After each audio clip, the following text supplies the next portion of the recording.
солай ғой. Меніңше мына лотерея ойнатушылардың дені ол бүгінгі заманның алдар көшесі.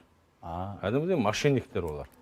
Олар халықты алдайды. Мысалы қараңыз, 10 миллион теңгенің машинасын алады да, 1000 адамға жаңағы 5 мың, 10 мың теңгеден ойнатады. 20 миллион табады. Оны айтпайды аналарға. Қарапайым халық оны есептеп отырған жоқ. Оның машинаның қанша бағалы екенде де есептеп біліп отырған жоқ.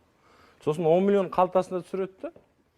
Сол 10 миллион теңгенің машинасын біреуге береді. Сөйтіп өзінше атымтай жомарт атанады. Ұят нәрсе ғой бұл. Бұл ұят. Бұл арсыздық және. Ағамыз дұрыс айтып отыр. Арсыздық. Бұндай нәрсе негізі тосқауыл қоятын кез келді.